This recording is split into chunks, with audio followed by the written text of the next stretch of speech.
Morning.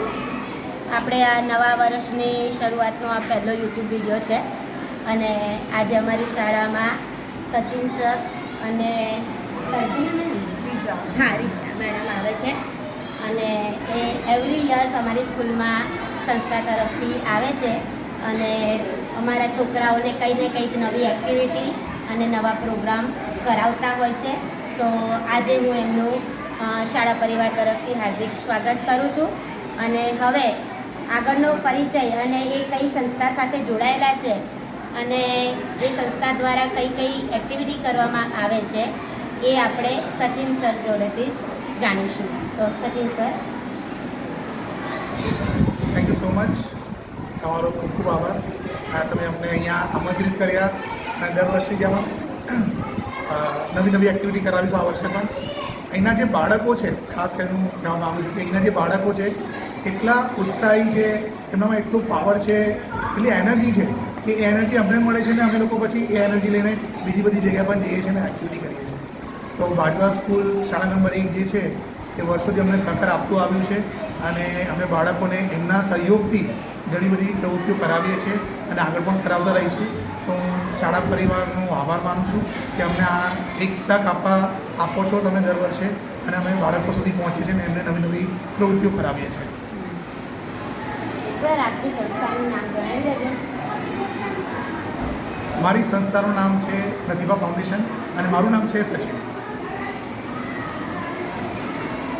Hello, હું પ્રતિભા ફાઉન્ડેશનમાંથી, મારું નામ નીચા છે અને અમે લોકો અહીં આવીએ છીએ દર વર્ષે અને અહીંના જે છોકરાઓ છે, અહીંના ટીચર્સ છે અને પ્રિન્સિપલ સર છે એમની સાથે કોઓપરેટ કરીને અહીંના છોકરાઓ માટે એક્ટિવિટીઝ કરીએ છીએ અને આ એક્ટિવિટીઝ અમે અર્બનમાં પણ કરીએ છીએ અને રૂરલમાં કરીએ છીએ અને રૂરલમાં વધારે કરીએ છીએ કેમ કે અહીંના જે છાત્રો છે એ બહુ ફોકસ્ડ હોય છે અને બહુ એક્ટિવ હોય છે. જે એમને થોડુંક આપણે પુશ આપીએ ને તો એ લોકો બહુ વધારે સારું કરી શકે છે. એટલે જ અમારું જે ફાઉન્ડેશનનું નામ છે પ્રતિભા છે. તો અમે એ લોકોની જે પ્રતિભા છે એ બહાર કાઢવાની ટ્રાય કરીએ છીએ. ખૂબ સરસ અને થેન્ક યુ રીચા મેડમ અને સચિન સર. અને તમારી સંસ્થા અને અમારા સંસ્થાના વડા હવે એ આપણે ટાઈઅપ જ છે અને જોડાયેલા છે. તો હવે તમારી સંસ્થા વિશે હું અમારા આચાર્ય સાહેબ પાસેથી પણ જાણીશું. Sir. Good morning everybody. Pratibha Foundation જે સંસ્થા છે વર્ષોથી આમ તો કહું કે મારી સાથે વધારે કનેક્ટ છે કારણ કે ભાઈ શ્રી સચિન એ ખૂબ નાના હતા ત્યારથી એમના પરિચયમાં છે. નીજા પણ એની સાથે જોડાઈ છે અને વર્ષો વર્ષ શાળામાં આવે છે અને ખાસ કરીને જે બીજાએ વાત કરી કે બાળકોમાં રહેલી જે સુસુપ્ત શક્તિઓ છે, જે ધરવાયેલી પ્રતિભાઓ છે એને બહાર કાઢવાનું કામ એ લોકોનું છે અને એ કામ ખૂબ અગત્યનું છે.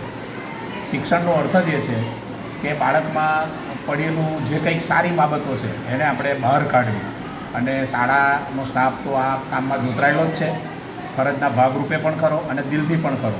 પણ વિશેષ એમાં વધારો કરવા માટે પ્રતિભા ફાઉન્ડેશન એ અમને દર વર્ષે ખૂબ કામ સારું કરે છે. એમને ખૂબ ખૂબ શુભકામનાઓ પાઠવું છું અને આશા અપેક્ષા અંતઃકરણપૂર્વકની પ્રાર્થના પણ એમને કરું છું કે તેઓ વર્ષો વર્ષ આ શાળાને આવો લાભ આપતા રહે, અન્ય શાળાઓને પણ આવો લાભ આપે અને એમની પ્રતિભા ફાઉન્ડેશન ટ્રસ્ટ ઉત્તરોત્તર વધુ ને વધુ પ્રગતિ કરે એવી શુભકામનાઓ સાથે એમને ખૂબ ખૂબ બિરદાવું છું. સાથે એમની જે ટીમ આવી છે એમને પણ હું આ તબક્કે આવકારું છું અને ખૂબ ખૂબ ધન્યવાદ. Thank you sir. અને હું પણ આશા રાખું છું શાળા પરિવાર તરફથી કે આવેલા આપણા પ્રતિભા ફાઉન્ડેશનના સચિન સર અને લીજા મેડમની સાથે આવેલા સ્ટુડન્ટ્સ પણ આપણને આટલો જ સહકાર આપશે જેટલો સચિન સર આપે છે. બરાબર ને? Thank you. તમે કંઈ કહેવા માંગો? ઓકે, તો આ આપણે અહીંયા વિડીયોને કરીએ છીએ અને તમારો ખૂબ ખૂબ આભાર. અને તમે લોકો આવી રીતે અમારી શાળામાં આવતા રહો અને અમારા બાળકોને કંઈક ને કંઈક નવું શીખવાડતા રહો એવી આશા સાથે નિર્ણય છું. Thank you. ટ્રાયલ હતી. હેલો, मेरा नाम निजा है और मैं प्रतिभा फाउंडेशन से आई हूँ यहाँ पे बाजवा प्राथमिक शाला में, और यहाँ के बच्चों के साथ एक्टिविटी करने के लिए और उनको मिलने के लिए। ये मैं हर साल करती हूँ और इस साल भी करा। बस आज के टाइम पे फ़र्क ये है कि मैं आज कुछ अलग भी बताने आई हूँ इन बच्चों को।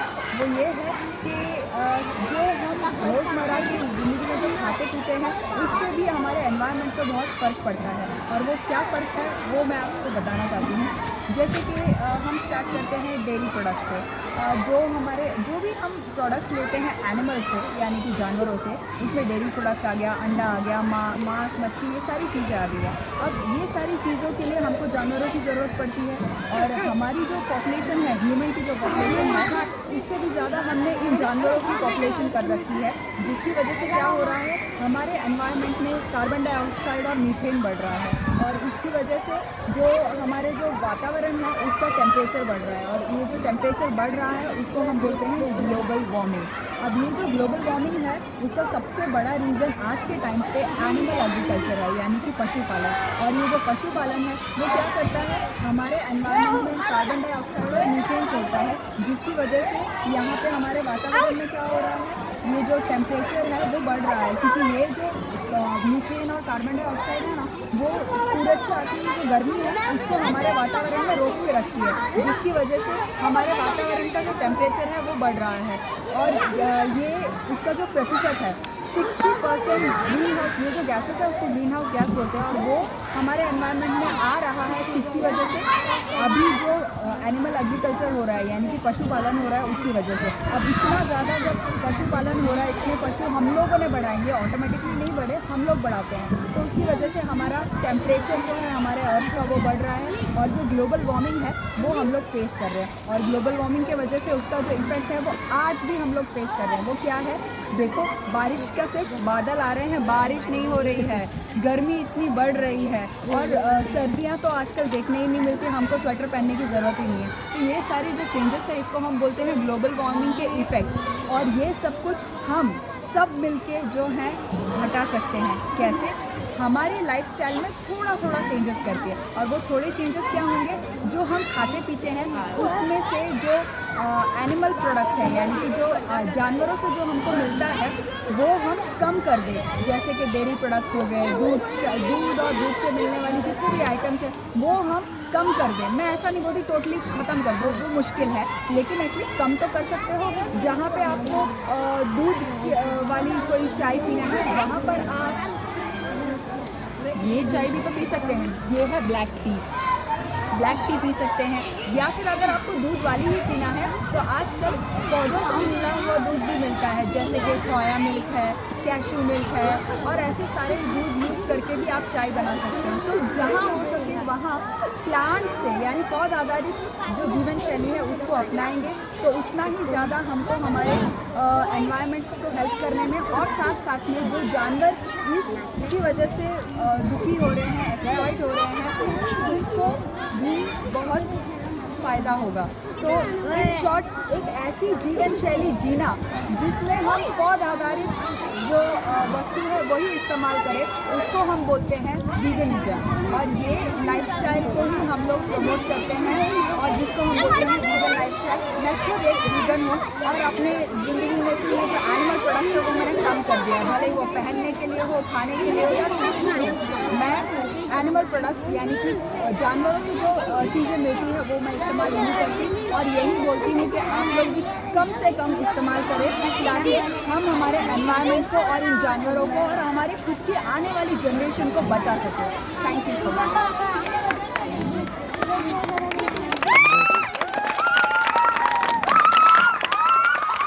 નિર્જા મેડમ, તમારો ખૂબ ખૂબ આભાર. તમે વિકન વિશે ખૂબ જ સારી એવી માહિતી આપી અમને અને અમારા બાળકોને પણ અમે આ લાઈફસ્ટાઈલ, જે તમારી વિગન લાઈફસ્ટાઈલ તમે જે અમને પ્રોત્સાહન તરીકે જણાવ્યું, અને અમે પણ બાળકોને એના વિશે અવેર કરીશું, અને અમે પણ ટ્રાય કરીશું કે પશુની જે પણ પેદાશો છે, ઉત્પાદન છે પશુ પેદાશો છે, એને અમે પણ થોડુંક દૂર કરીએ, અને અમે પણ પર્યાવરણને સાચવવામાં તમારી જેમ જ સહયોગ આપીએ. Thank you very much.